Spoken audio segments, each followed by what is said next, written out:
आटपाडी तालुक्यातील करगणी गावात अल्पवयीन मुलीवर झालेल्या अत्याचारानंतर तिने बदनामीच्या भीतीने आत्महत्या केल्याच्या हृदयद्रावक घटनेने जिल्हाभरात खळबळ उडाली आहे।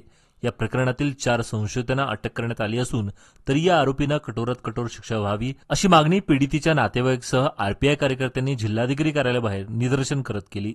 या घटनेतील आरोपींनी पीडितेवर अत्याचार केल्यानंतर व्हिडिओ क्लिप व्हायरल करण्याची धमकी दिल्याचं उघड झालं असून याच भीतीतून मुलीने आयुष्य संपवलं।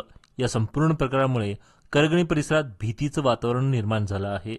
आरपीआय पदाधिकाऱ्यांसह नागरिकांनी गुन्हेगारांना फाशी देण्यात यावी, पीडितेला न्याय मिळाला पाहिजेत अशा घोषणाने परिसर दणाणून सोडला।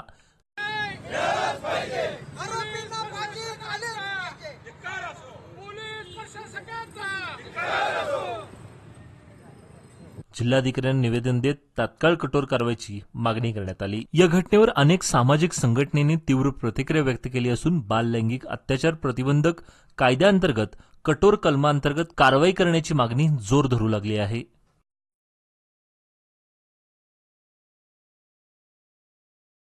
नमस्कार। दिनांक 7 तारखेला करगणी तालुका आटपाडी जिल्हा सांगली या ठिकाणी सायली नावाच्या विद्यार्थीनं पहाटे 5 वाजता गळफास घेऊन आत्महत्या केली। त्या संदर्भामध्ये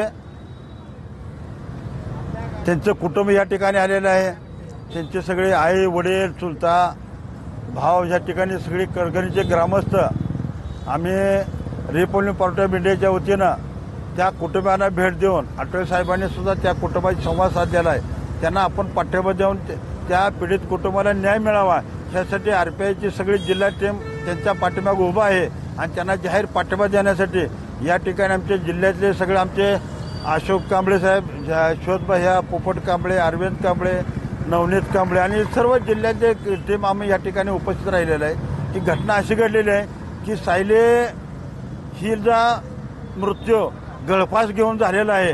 त्या करगणी गावामध्ये किंवा तालुक्यामध्ये अतिशय घृण असे कृत्य झालेलं आहे। राज्याला काळीबा फासणारी घटना घडलेली आहे। त्या मुलीला चॅटिंग करून किंवा त्या मुलीचं ब्लॅकमेल करून त्या मुलीला विवस्त्र करून आबरू तिचे बलात्कार केला। बलात्कार करून तिच्यावर ब्लॅकमेलिंग केलं। ब्लॅकमेल करून तिला एकदाच नाही त्याला असे 28 वेळा त्याच्यावर बलात्कार झालेले आहेत आणि ती मुलगी अल्पवयीन आहे। मुलगी 16 वर्षाची आहे। मुलगी आई वडिलाला सांगू शकली नाही भीतीपोटी।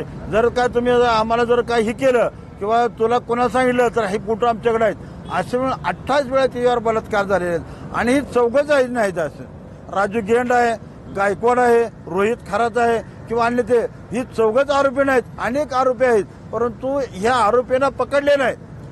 पण तिथल्या प्रशासनाने आटपाडी तालुक्यातलं बहिर साहेब असू द्या किंवा डीवायएसपी असू द्या किंवा ह्या लोकांनी तात्पर्याने ही लोक ज्या ज्या वेळेला पहाटे 5 वाजता ज्या वेळेला तिथं आत्महत्या केली, त्याने गळफास घेऊन फास घेतला, त्यावेळेला ही सगळं कुटुंब भयभीत झालं। आणि आमचा गाव हा अतिशय ग्रामीण भाग आहे आणि ग्रामीण भागामध्ये यंत्रणा लेट उठले। ही सगळी 4 रात्री पाठवत झाल्यापासून तिथं पोलीस स्टेशनला गेले, गुन्हा दाखल करून सांगितलं कारण मुलं सगळ्यांना माहीत होती। पोलीस प्रशासन अजिबात गुन्हा दाखल करून घेतला नाही। त्याला लैंगिक अत्याचार केले, मानसिक त्रास दिला, शारीरिक त्रास दिला, तिच्यावर बलात्कार झाले। इतके 4-5 गुन्हे होऊन सुद्धा माणसाने ते गुन्हे दाखल केले नाहीत।